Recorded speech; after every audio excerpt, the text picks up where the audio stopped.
Huwag ka nang lumuha, nandirito na kami. Ayusin natin ang problema. Kayang-kaya mo, kayang-kaya mo, kayang-kaya mo yan. Kayang-kaya mo, kayang-kaya mo, laban lang. Kayang-kaya mo yan. Kayang-kaya mo, kayang-kaya mo, kayang-kaya mo yan. Kayang-kaya mo, kayang-kaya mo, laban lang. Kayang-kaya mo yan. Isang magandang hapon sa Pilipinas. Buen dia mula dito sa Madrid, Spain. Tama-tama kasi ang guest natin kalaban ng mga Espanya noong more than 100 years ago. At magandang hapon sa iyo, partner Cory, partner Emma. Good afternoon. Buenas tardes sa inyo. Magandang hapon po mga kababayan. Ako po si Cory Quirino mula naman sa Manila. Wow! Yes! Magandang hapon! Kaya mo yan, Natix! Chairman Ako meron pang Happy! flag. It's na beauty, wala. siyempre. Independence Siyempre. Day. Happy Independence Day. Malapit na. Welcome to our Independence Day celebration. Yes. Kaya ganyan Oo, nakasuot si nakasuot ng Emer. pula. Alam mo, Cory, to si Emer, ano ito eh. Kasama ito sa biyak na bato. Katipunan. Oh, Sa siyempre. biyak na bato. Yes. Katipunan pala siya. San Isidro, talagang lumaban yan. Alam niyo ba, doon sa Bulacan, mayroong lugar na nagtago doon, di ba? Yung mga Yes. katipunero. Oo. Biyak na ba to? Yun. Talagang. Tourist Ako naman nagtatayo destination ng yun, ha? watawat ng Pilipinas. Tsaka doon nagtago sila. Anyway, isang magandang hapon po sa inyo lahat. At of Yes. course, mga mainit na balita sa mga oras na ito. Nako, namigay na naman ang Pangulong Bongbong Marcos na mga titulo at makinarya sa mga Bicolano farmers.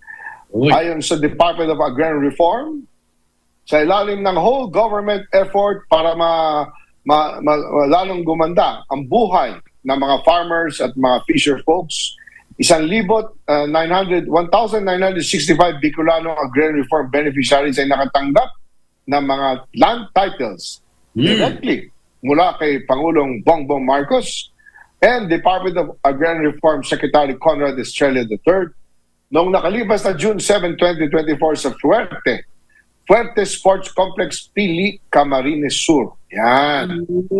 Ang 2,115 distributed land titles covering 3,328,0973 hectares na agricultural land ay nanggaling sa Comprehensive Agrarian Reform Program or CARP. At mula sa support to parcelization of lands for individual titling or split.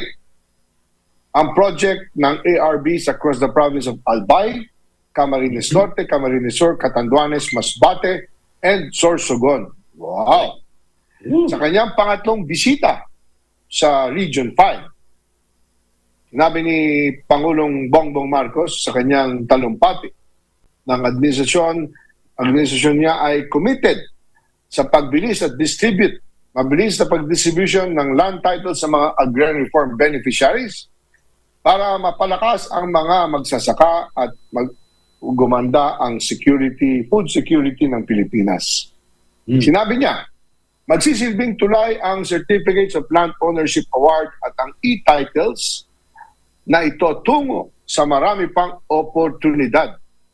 Nang sa gayon, ayon kay Pangulong Marcos, ay mapagtagumpayan ninyo ang pagsubok na hinaharap ninyo sa pagsubok sa buhay at matupad ang inyong mga pangarap.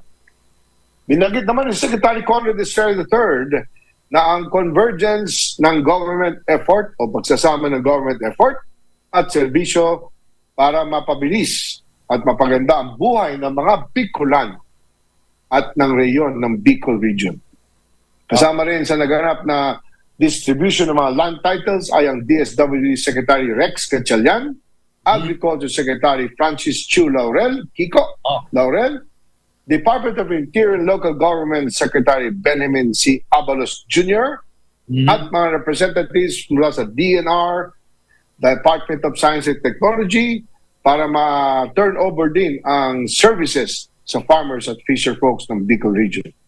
Ayon kay Secretary Conrad Estrella, ang talagang itinuturing na kaaway ng ating Pangulo ay ang kahirapan ng kanyang mamamayan. Dahil dito, dala na niya ang kanyang buong gabinete dito sa Camarines Sur, ayon kay Estrella. Si Edgardo Sael mula sa Barangay Malinaw, Libmanan, Camarines Sur, ay 70 years old na. Sinabi niya, napakahusay na regalo ito sa kanilang ang itong land title. Ayon kay Ginoong Sael, ako po ay lubos na nagagalak dahil natanggap ko na ang pinakamagandang regalo mula sa DAR. Sa loob po ng mahabang panahon na ito ay sinasaka ko, ay ngayon lamang nagkaroon ng titulo aming pangalan. At sa wakas, masasabi ko na ito ay sarili na namin. Napakagandang mensahe yun. As farmer beneficiaries waiting for more than 50 years before receiving their own land titles, children and grandchildren ng mga ARBs ay nagpasalamat din kay Pangulong Marcos. Labis kami nagagalak na kayo mismo ang nagatid ng titulo dito ayon sa mga beneficiaries. Dahil sa lupang ito, naging maliwanag, matiwasay, matatag ang aming kinabukasan. Yan ang pahayag ng mga anak at mga apo ng ARBs. Nag-hand over din si Pangulong Bongbong Marcos ng makinarya at equipment na may aggregate cost na 5.91 million to agrarian reform beneficiaries.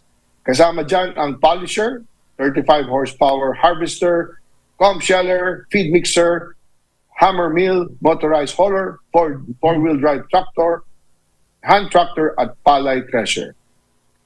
Ang Department of Agrarian Reform ay nag-turn over din sa ARBOS at Local Government of Camarines Sur ng siyam na ongoing farm-to-market roads amounting to 218 million. Napakaganda. Palakpakan po natin. Yan ay tama-tama naganap. Kalahin nyo, Emer Corey, pangatlong bisita na ni Bongbong Marcos sa Bicol yan. Ha? And politically, hindi siya nakakuha masyado ng boto dyan noong 2022. Alam ko yun. Yeah. Pero pinapatunay lang, ngayong Pangulo na siya, set aside ng politics. Hindi hadlang sa kanya na kakaunting boto nakuha niya dyan. At sa tulong ni Secretary Estrella, nababalik pa sa Bicol Region si Pangulong Bongbong Marcos.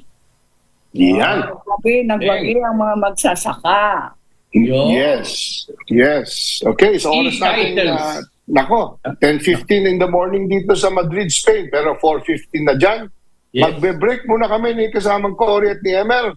At pagbalik natin, ang tunay na katipunero ng ating guest. Nako. Standby po mga kaibigan. Standby po. Pwede ba?